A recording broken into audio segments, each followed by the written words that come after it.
ദൈവനാമം മഹത്വപ്പെടുമാറാകട്ടെ. സമാധാന സന്ദേശത്തിലൂടെ എന്നെ ശ്രദ്ധിക്കുന്ന എല്ലാ പ്രിയപ്പെട്ടവർക്കും വീണ്ടും വരുന്നവനായ ക്രിസ്തുയേശുവിൻ്റെ നാമത്തിൽ എൻ്റെ സ്നേഹവന്ദനം. റോമലേഖനം 10-ാം അധ്യായം അതിൻ്റെ 5 മുതലുള്ള ഭാഗങ്ങളിൽ ന്യായപ്രമാണത്താലുള്ള നീതി സംബന്ധിച്ച് അത് ചെയ്ത മനുഷ്യൻ അതിനാൽ ജീവിക്കും എന്ന് മോശ എഴുതിയിരിക്കുന്നുവല്ലോ. വിശ്വാസത്താലുള്ള നീതിയോ ഇവണ്ണം പറയുന്നു: ക്രിസ്തുവിനെ മരിച്ചവരുടെ ഇടയിൽ നിന്ന് കയറ്റണമെന്ന് വിചാരിച്ച് ആർ പാതാളത്തിൽ ഇറങ്ങുമെന്നോ നിന്റെ ഹൃദയത്തിൽ പറയരുത്.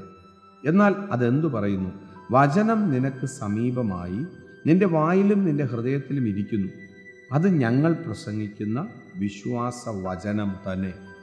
പൗലോസ് റോമസഭയോട് പറയുകയാണ്, ന്യായപ്രമാണത്താലുള്ള നീതി സംബന്ധിച്ച് അത് ചെയ്യുന്ന മനുഷ്യൻ അതിനാൽ ജീവിക്കും. അത് ചെയ്യുന്ന മനുഷ്യൻ അതിനാൽ ജീവിക്കും.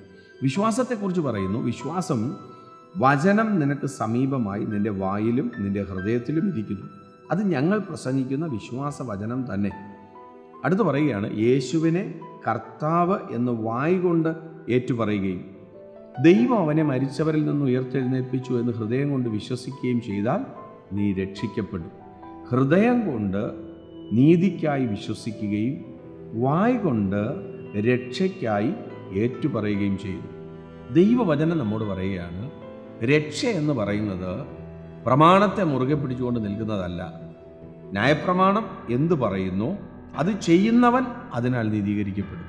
അത് ചെയ്യാൻ കഴിയാത്തത് കൊണ്ടാണല്ലോ പ്രിയരെ കർത്താവ് താഴേക്കിറങ്ങി വന്നത്. മനുഷ്യരെ കൊണ്ട് കഴിയാത്തത് കൊണ്ടല്ലേ. എന്നാൽ ആ ക്രൂശിൽ തറയ്ക്കപ്പെട്ട യേശു പ്രാണനെ പിതാവിൻ്റെ കയ്യിൽ കൊടുത്ത സമയം മുതൽ വചനം പറയുന്നു, അത് വിശ്വസിക്കുന്നവൻ. എങ്ങനെ വിശ്വസിക്കുന്നവൻ? യേശുവിനെ കർത്താവെന്ന് വായ് കൊണ്ട് ഏറ്റുപറയുകയും ദൈവം അവനെ മരിച്ചവരിൽ നിന്ന് ഉയർത്തെഴുന്നേൽപ്പിച്ചു എന്ന് ഹൃദയം കൊണ്ട് വിശ്വസിക്കുകയും ചെയ്താൽ നീ രക്ഷിക്കപ്പെടും. പ്രിയരെ, 9-ാം അധ്യായത്തിൻ്റെ അവസാന ഭാഗങ്ങളിൽ പറയുന്നുണ്ട്, ഇസ്രായേലിൻ്റെ എണ്ണം കടൽക്കരയിലെ മണൽത്തരി പോലെയാണ്, പക്ഷേ ഒരു ശേഷിപ്പേ രക്ഷിക്കപ്പെടും. ഇവിടെ 10-ാം അധ്യായത്തിൽ പറയുന്നു, വായ് കൊണ്ട് ഏറ്റുപറയുക, ഹൃദയം കൊണ്ട് വിശ്വസിക്കുക. ഇത് രണ്ടും ചെയ്യുന്നവനെ രക്ഷിക്കപ്പെടത്തുള്ളൂ. ഈ സന്ദേശം കേൾക്കുമ്പോൾ കർത്താവിനെ അറിയാത്ത ആരെങ്കിലും കേൾക്കുന്നെങ്കിൽ, ഈ രക്ഷയുടെ സന്തോഷത്തിലേക്ക് വരാത്ത ആരെങ്കിലും കേൾക്കുന്നെങ്കിൽ, ഇനി ഇതിലേക്ക് വന്നതിന് ശേഷം തെറ്റിപ്പോയ ആരെങ്കിലും ശ്രദ്ധിക്കുന്നെങ്കിൽ, ഈ ക്രിസ്തുവിലൂടെ അല്ലാതെ രക്ഷയില്ല.